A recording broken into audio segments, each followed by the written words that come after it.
All right, guys, it's time for a full review of the Moto X 2014.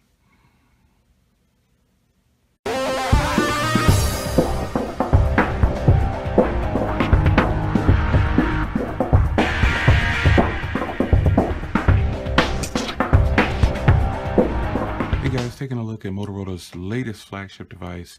It's really nice. It's the 2014 edition. So, what does it come with? It comes with a nice 1080p display, 5.2 inches, weighs about 144 grams, and it's got a 13 megapixel camera and a 2 megapixel on the front. The 13 megapixel camera, go ahead and check it out. I put it up against the iPhone 6, so you'll see, how it looks against that, and you be the judge on which one you think is better. So this device itself, I have to admit, I wasn't expecting to be as impressed. The screen, when I put it up against my iPhone 6 Plus, just blew me out of the water. I was like, wow, this is amazing. So I decided to put it up against my iPhone 6 just to make sure. And this is pretty much, they set the bar for this. Now this is a high-end device according to Motorola, but some would argue and say no, it's not a high-end device, because of the processor. It doesn't have 4 gigs of RAM or 3 gigs of RAM. Nonetheless, I consider this to be a high-end device, and the screen itself, the colors that it reproduces, is just eye-popping. Let me go into the wallpapers and put this default wallpaper back on here so you can really get a chance to see. Look at how this just pops out at you. Really solid. And most pictures that I viewed on here were just fantastic. The screen is just gorgeous. I think you'll be happy with it. The body of the device, obviously you can get this limited edition through the store. They're saying it's a limited edition because it has the bamboo already on it. No customization is needed, but it does have that Verizon logo down there, which kind of kills it. But it does have a dual LED flash, one on each side of the camera there. I think that's pretty cool. The signature dimple there from Motorola. Aluminum chassis. This tapers off into a 3.8 millimeter thin profile. Feels fantastic in the hand. You've got the power button with some kind of like ridges on it now. Makes it feel fantastic. Volume rocker there, nothing on that side. Headphone jack and SIM tray up top, and the charging port down below.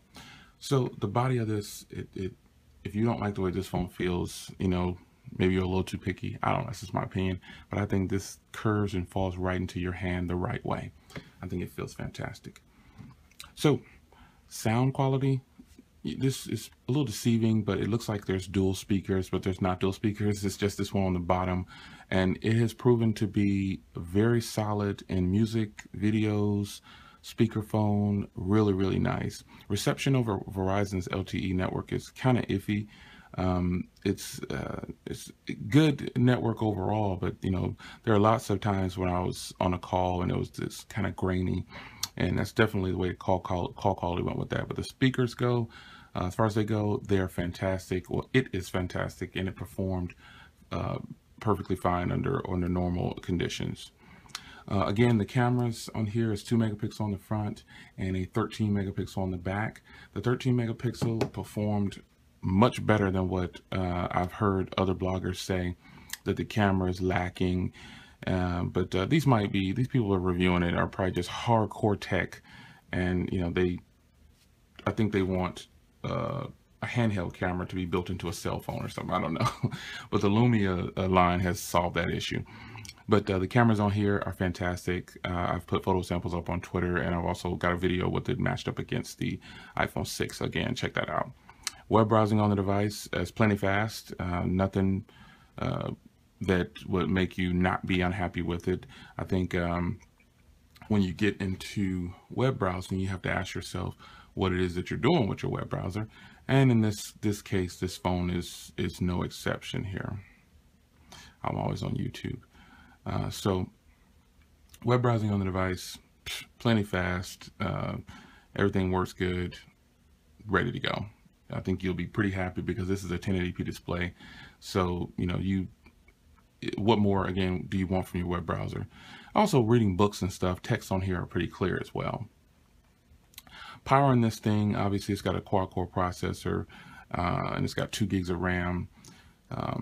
I think that when it comes to crashing and things like that, I haven't experienced any stutter, any lag on this device at all. The package, the 801 processor that's in here, is clocked at 2.5 gigahertz, and it's a quad core, and it does the job. I mean, it handles this like a champ. And there's not much, there's bloatware on here, unfortunately, because this is the Verizon version, and there's tons of it, but I got most of it disabled.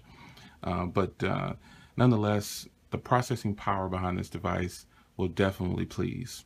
I've already touched on call quality, but once again, no HD calling compared to my T-Mobile account. But the calls are clear, you know, no drop calls or anything, just a little grainy at times. Nothing features go for this device, really nothing. It's your kind of stock Android, and you get a few Moto things on here.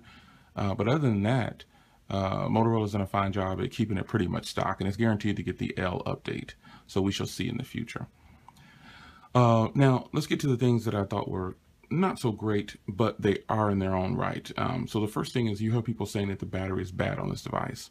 Well, you can actually get about 20 hours out of the battery or more, but screen on time is what really counts. And the most I was able to get is about 3.5 to 4 hours of screen on time.